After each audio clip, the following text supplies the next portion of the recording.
자, 이제 마케팅 과목 두 번째 시간 열어보도록 하겠습니다. 첫 시간에는요, 마케팅은 뭐 이런 것이 마케팅이구나, 마케팅에 관련된 분야에는 이런 것이 있구나 라는 것을 살펴보았습니다. 그 중에서 감성 마케팅이라는 것은 우리가 계속 와닿는 부분이니까 여러분들이 계속 공부를 하셨으면 좋겠고요. 책으로 하나 추천해 드리자면 서점에서는 구입하시기가 아마 어려우실 텐데 도서관에서는 열람해 보실 수가 있을 것입니다. 감성 마케팅, 잠든 시장을 깨운다. 요 관련된 내용은 교재에서도 언급을 할 테니까 참고가 되시는 분들은 뭐 중고도서나 아니면 도서관 등에서 한번 읽어보시면 좋겠습니다. 이번 시간에는 마케팅 믹스의 이해에 대해서 살펴보겠습니다. 마케팅? 믹스? 뭐를 분쇄를 해? 섞어? 그것이 무엇인지 살펴볼 텐데요. 그럼 도대체 때관절 마케팅 믹스가 우리한테 왜 필요로 한 것인지부터 살펴보겠습니다. 마케팅 믹스가 필요한 가장 중요한 원인은요, 마케팅 전략을 수립을 하는데 기초적인 아주 중요한 단초들을 제공해 주는 것이기 때문에 그렇습니다. 우리가 업무를 할 때 제일 막막한 것이 무엇입니까? 어디서 시작해야 할지, 어디서부터 시작해야 할지, 무엇을 내용을 담아야 될지 막막할 때입니다. 마케팅 전략을 수립을 할 때 어디서부터 연구를 해야 될지 전혀 떠오르지 않아요. 이랬을 때 바로 시작할 수 있게끔 해주는 것이 마케팅 믹스죠. 그래서 이 첫 장에 보면 4P, 4P에 대해서 이야기를 하고 있는데요. P 시리즈를 가지고 마케팅 전략을 수립을 할 수 있게끔 해주는 것이 마케팅 믹스입니다. 그래서 제품, 가격, 유통, 촉진 이렇게 네 가지를 가지고 이야기를 하고 있는데요. 이러한 마케팅 믹스가요, 이제 아랫부분에 보시면 변화라고 있습니다. 산업사회에서 정보화 사회를 거쳐서 지금은 감성사회라고 이야기를 하죠. 이제 이 정도면 여러분들이, 감성, 지긋지긋이 아니, 정말 익숙해지도록 이런 단어를 들었을 것이라고 생각합니다. 제가 감성이 중요하다고 하는 이유는 사회 자체가 감성사회로 도래를 했고, 이 단말기나 이 각종 서비스들이 감성이라는 부분을 고려를 해서 만들어지고 있기 때문에 기획자들이 그만큼 관심을 가지고 연구를 해야 되는 분야다라고 말씀을 드리는 것입니다. 그래서 마케팅 믹스의 변화 항목을 보면은요, 사회가 산업사회, 정보사회, 감성사회에서 그러한 사회에 걸맞도록 4P, 4C, 4E 이런 내용을 가지고 마케팅 전략을 수립을 한다라는 것을 살펴보았고요. 그래서 산업사회에는 4P라는 것을 가지고 전략을 수립을 하는데 가장 중요로 하는 요소가 바로 매스마컴, 매스미디어, 대중매체를 기반으로 하는 마컴. 마컴이 뭐의 약자라고요? 제가 기획의 초반부에 마케팅 과목을 마케팅에 대한 이야기를 하면서 이 내용 반드시 분명히 이야기를 했습니다. 마케팅 커뮤니케이션의 약자가 매스마컴입니다. 그래서 영어는 우리가 처음 듣는 내용은 상당히 어색하고 어렵잖아요. 근데 이것이 무엇의 약자이고 내용이 무엇이다라는 걸 알아두시면 나중에 도움이 되시죠. 그 다음으로 이 산업사회를 거쳐서 정보화 사회에서는 C로 시작을 하는 이런 네 가지의 요소들을 가지고 하는데 이때의 전략은 통합 마케팅 커뮤니케이션, 인티그레이티드 마케팅 커뮤니케이션의 약자죠. 그래서 온라인, 오프라인 뭐 이런 여타의 내용들을 다 통합을 해서 전략을 수립을 하는 것이 가장 큰 주안점이었습니다. 그리고 현재는 감성사회로 변모가 되고 진화하고 있는데요. 통합은 맞는데 이 소비자들한테 감성을 자극을 하면서 짧은 시간 안에 널리 전파를 할 수 있는 요소. 그래서 워드 오브 마우스. 그래서 통합, 입소문 마케팅 전략이 감성 마케팅의 가장 주안점이 되는 그런 전략 요인이었습니다.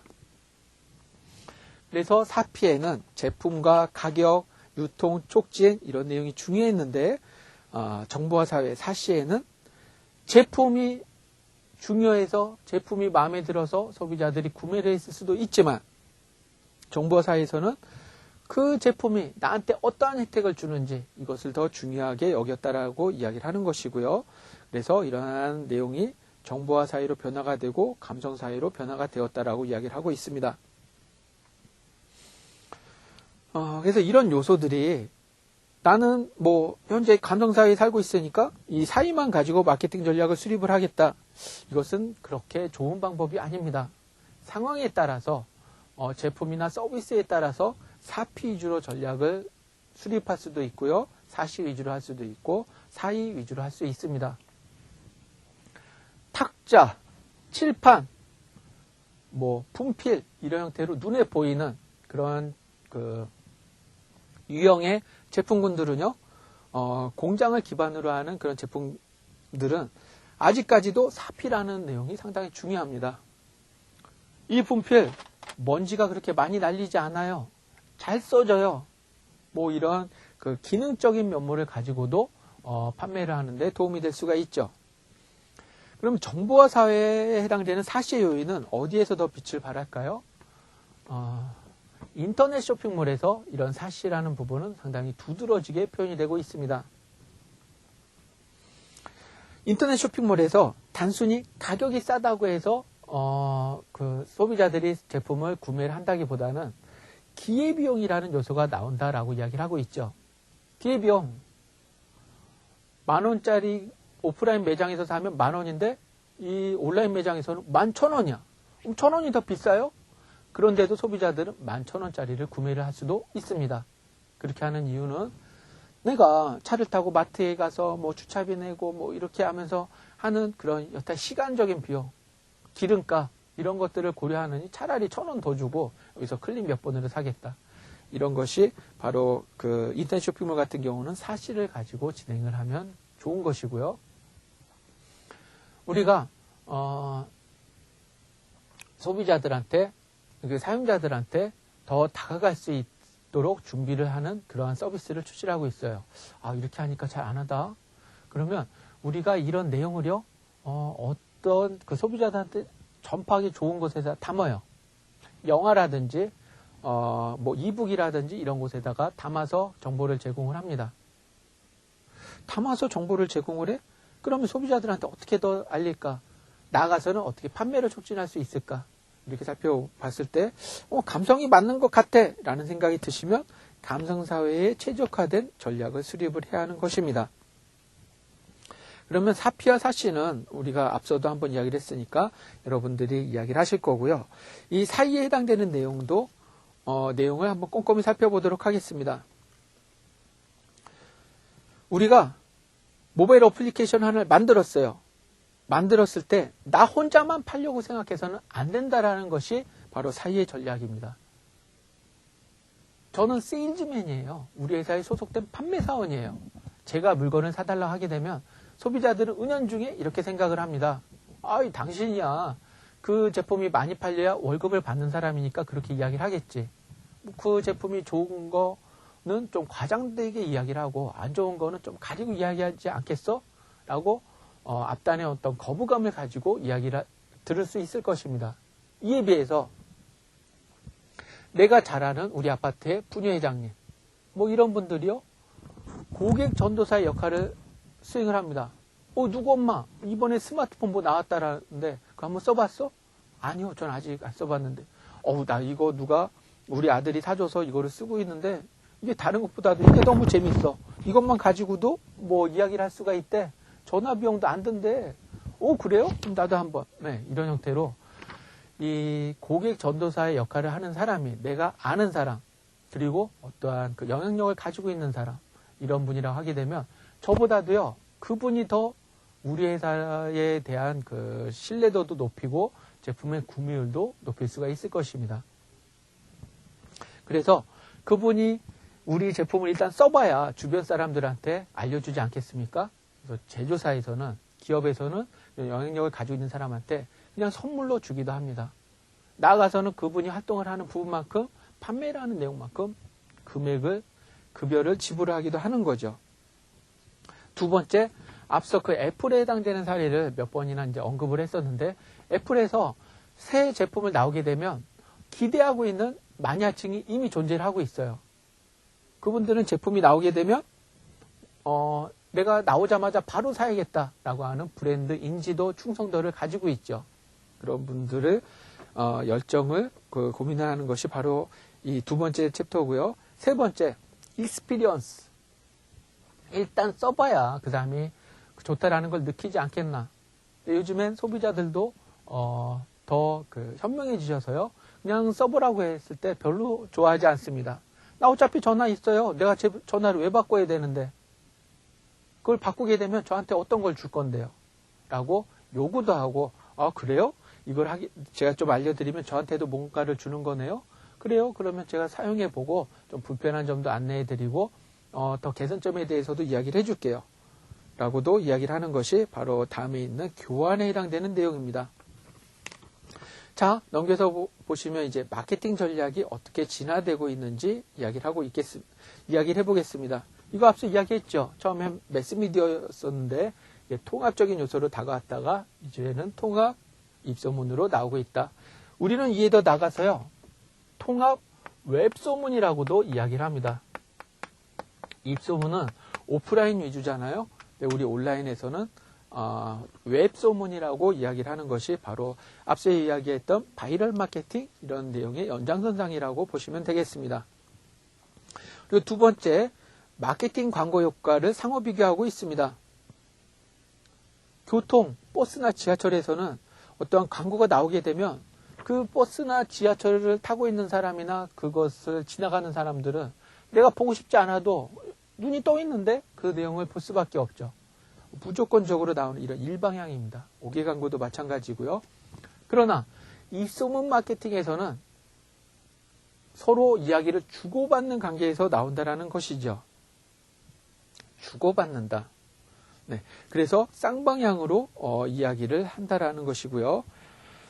그랬기 때문에 보고 싶지 않아도 보는 내용이라서 혼란을 가지고 있는 것이 버스나 오개 광고였다라고 하게 되면 입소문에서는 혼란이 없다라고 이야기를 하고 있고요. 다른 광고는 버스나 오개 광고 같은 경우는 이곳을 지나가는 사람들 모두가 다 대상이라고 하게 되면 입소문 마케팅에서는 영향력을 많이 가진 사람을 우선적으로 분들 위주로 마케팅을 진행을 하는 것이 바로 입소문 마케팅의 그 주요 타겟입니다. 그래서 이런 내용들이 다 나와 있는데요. 이 내용들도 한번 꼼꼼히 보셨으면 좋겠고요. 제가 즐겨 쓰는 통합 입소문 마케팅 사례 보기를 한번 표현해 보도록 하겠습니다. 거기 그 아파트에서요. 인터넷상에서 마케팅을 진행을 했습니다. 주부님들한테 명함을 만들어 드렸어요. 그 명함을 만들어 드리는 그런 이벤트를 진행을 했는데 이것이 기업에게 어떻게 긍정적으로 다가갔고 어떠한 의도로 마케팅을 했는지 살펴보도록 하겠습니다. 그 명함 앞장에 보면은요, 제일 상단 부분에 그 회사의 캐치프레이즈가 나와 있네요. 푸르 모모에서는 가족사진 명함이 무료. 네, 회사명도 이야기를 하고 있고요. 여기에 들어와서는 이런 이벤트를 하고 있다는 것이 담겨져 있네요. 네, 또 이걸 보면서 어머니들끼리, 주부님들끼리 그래요? 거기 가면 공짜야? 뭐 이런 것들을 대놓고 소문을 낼 수가 있었고요. 어머니들이요. 살면서 누구 엄마, 누구 아내 이렇게 이야기를 하고 있다가 나한테도 이름이 생기는구나. 명함이 있어? 아파트 분녀회 같은 데에서 반상회를 할 때 명함 서로 교환하면 그거 재밌네? 누구 엄마 그거 어디서 났어요? 뭐 이런 형태로 이야기를 하면서 입소문이 자연스럽게 전파가 되기 시작했습니다. 그러면 이러한 광고가 왜 주부님들을 대상으로 했는지도 한번 살펴볼 필요가 있겠죠. 왜 이 주부님들을 대상으로 하는 것일까? 일반적인 여성도 아니고. 조금만 생각해 보시면 바로 답이 떠오르실 겁니다. 아파트나 이런 주택을 사는 가장 최종적인 결정권을 가지고 있는 사람은 집안의 가장이라기보다는요, 집에서 제일 오래 활동을 하고 계시는 어머님들한테 그런 권한이, 결정권이 가지고 있는 경우가 많이 있습니다. 우리 마케팅 정의를 이야기를 할 때 주된 대상자 위주로 마케팅을 한다라고 했지 않습니까? 그렇기 때문에 주부님들을 대상으로 이런 마케팅을 진행을 한 것이고요. 이분들이요, 명함을 만들기 위해서는 자신의 그 전화번호라든지 이메일 주소나 뭐 블로그 주소를 적어야 돼요. 집 주소도 적어야 되고요. 그러면 이런 내용이요, 소비자들이 대놓고 나에 대한 정보를 안내해 준 것입니다.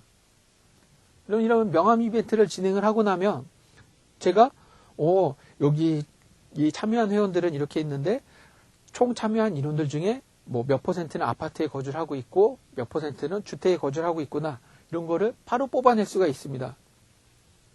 그리고 이메일이라든지 이런 그 연락할 수 있는 그 정보를 제공할 수 있는 그런 연락처도 바로 확인을 할 수가 있고요. 그리고 세 번째로는 미씨조, 좀 미혼 여성 같은 그런 가정주부, 이런 그 이미지를 담고 있는 김남주라는 모델을 표현을 함으로써 이 잠재 고객들한테 이 아파트에 살게 되면 이런 모습을 가지고 살 수 있을 거야 라는 거를 그 뉘앙스를 표현을 할 수가 있었습니다. 그리고 나서 명함 뒷면에는 가족 사진 이벤트도 함께 진행을 했죠. 명함에 뒷장이 나오는데요, 뭐 가족들끼리 다투고 있다든지 인상 쓰고 있다든지 이런 사진을 넣을까요?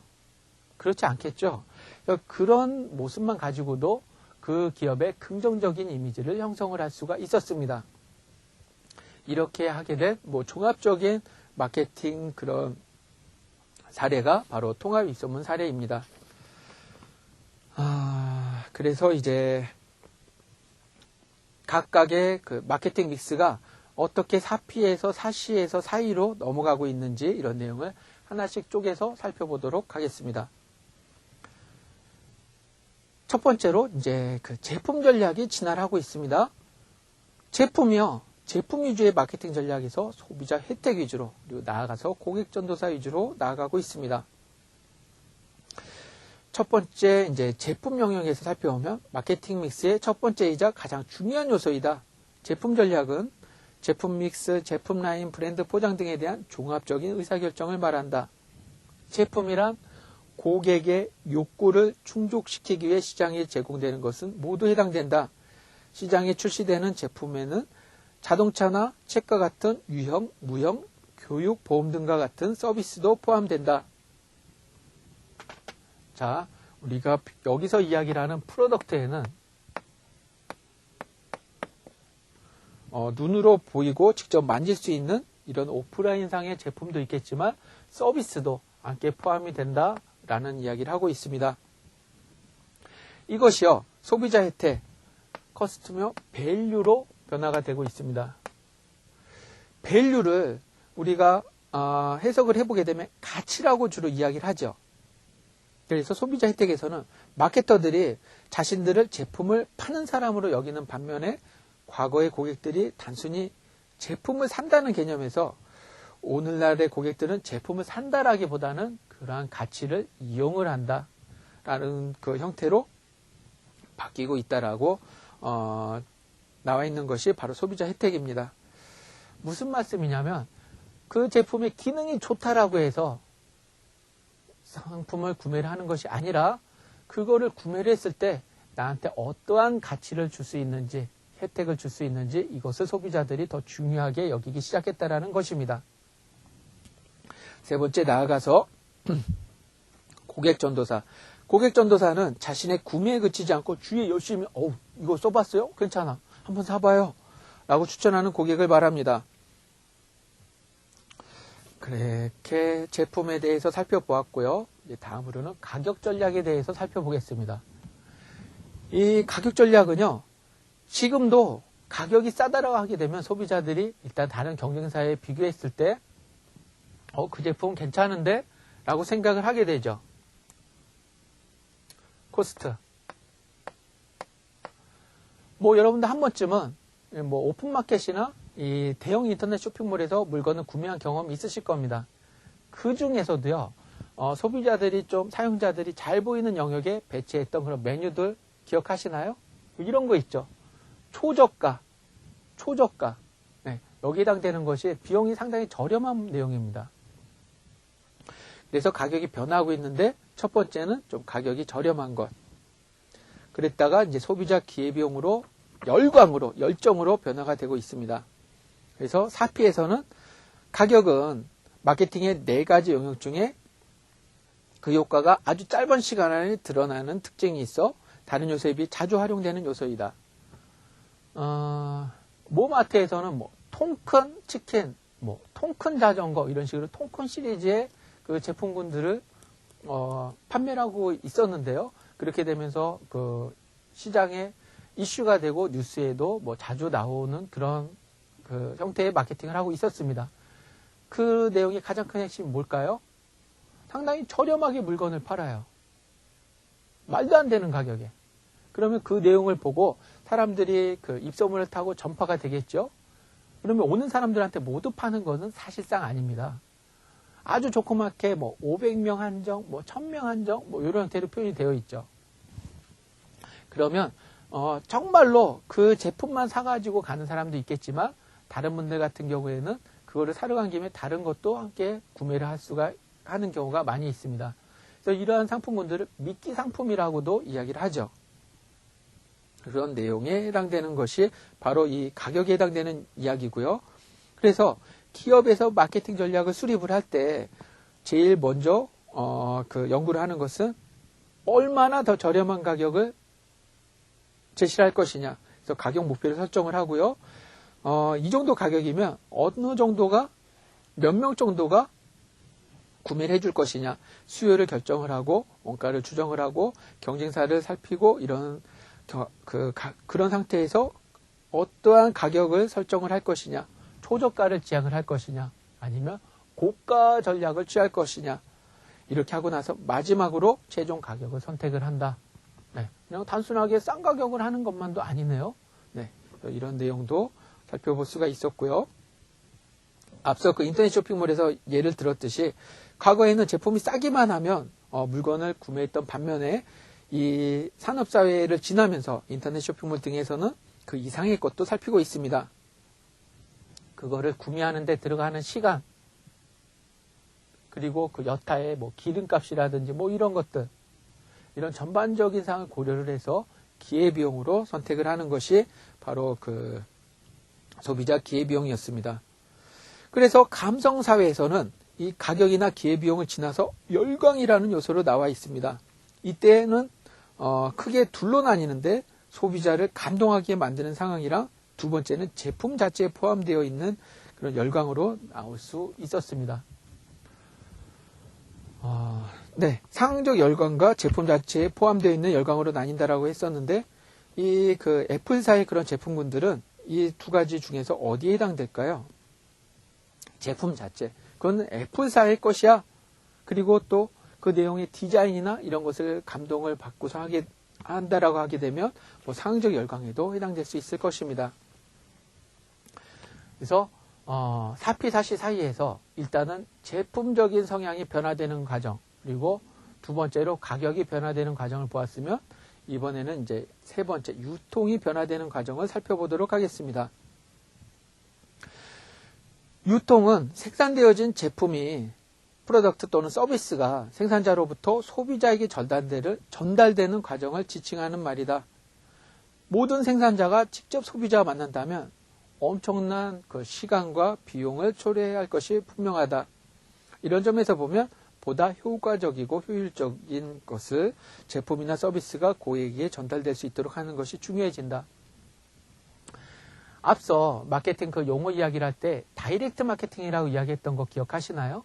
네. 생산자 소비자를 바로 중간에서 바로 연결해 줄 수 있는, 우리 온라인상에서는 인터넷 쇼핑몰을 생각을 할 수가 있을 것입니다. 그런데 인터넷 쇼핑몰이 소비자들한테 대중화되고 그만큼 그 사용자들이 많이 구매를 하게 된 직접적인 원인 중에 하나가 바로 유통에 해당됩니다. 택배. 이 택배라는 이 물류에 해당되는 요소가 있었기 때문에 인터넷 쇼핑몰이 급성장할 수 있었습니다. 이런 유통에 대해서 살펴봤고요. 이러한 유통이 이제 편리성에서는 제품이나 서비스에 접근이 가능하고 이것이 얼마나 더 편리한지를 고민을 하게 되었습니다. 그렇잖아요. 앞서 뭐 기회비용에서도 이야기를 했지만 따로 시간을 들여서 이렇게 하게 되면 저처럼 좀 그 몸 움직이는 거 싫어하는 사람들은 여러 가지로 불편하잖아요. 그런데 집안에 앉아서 아니면 그 버스나 이런 그 좀 무료한 시간에 그 기기 몇 번 단추를 눌러서 바로 구매를 할 수가 있어요. 이 얼마나 편리한 세상입니까? 바로 이런 요소가 바로 편리성에 해당되는 내용이고요. 체험에서 브랜드는 유통과 편의성을 넘어 이제 체험의 영역으로 넘어가고 있다. 다음에 보면 예를 들어 TV로 보는 영화는 따로 돈을 내지 않습니다. 하지만 극장에서 영화를 보는 것은 9,000원가량의 관람료를 지불합니다. 이 9,000원가량의 관람료는요, 단순하게 영화를 보는 것만 있지는 않다라는 것이죠. 여러 가지의 감성적인 요인, 체험을 하는 그런 비용이 함께 포함이 되어 있는데, 바로 이 내용이 극장 안의 무대, 인테리어, 조명, 음향 등의 다양한 체험을 할 수 있기 때문입니다. 그래서 소비자들이 그냥 뭐 편리한 것만 쫓는다라기보다는 이제는 좀 감성적인 영역들을 모두 자극해 줄 수 있는 이런 것들에 대해서도 선호한다라고 여러분들이 생각을 하시고 이 전략을 수립하셔야 될 겁니다. 그리고 마지막 네 번째 촉진 전략의 그 진화를 보면은요, 촉진은 과거에 마케터가 이제 그 소비자들한테 프로모션을 했었다라고 하게 되면 사시에서는 산업사회에서는 커뮤니케이션, 고객과의 대화에 집중을 하고 있었고요. 여기에 더 나아가서 우리 그냥 얘기만 할 게 아니라 당신이 이것 주면 나는 이것을 드리겠어요 라고 함께 교환을 하는 이런 익스체인지도 살펴볼 수가 있었습니다. 그래서 이번 시간에는 마케팅 믹스 전략에 대해서 살펴보았는데요. 다시 한번 정리를 해보자면 상황에 따라서 사피와 사시와 사이라는 전략을 적절하게 염두에 두어야 할 것이고요. 특히나 우리 온라인 쪽에서는 대중매체를 기반으로 하는 마케팅 커뮤니케이션보다는 통합 마케팅이나 통합 이소문 마케팅, 나아가서 통합 웹소문 마케팅을 주요 전략으로 수립을 하고 있다는 것을 살펴볼 수 있었습니다. 다음 시간에는요, 우리가 이렇게 뭐 1강과 2강에서 살펴봤던 내용들 중에서 감성 마케팅만 뽑아서 살펴보도록 하겠습니다.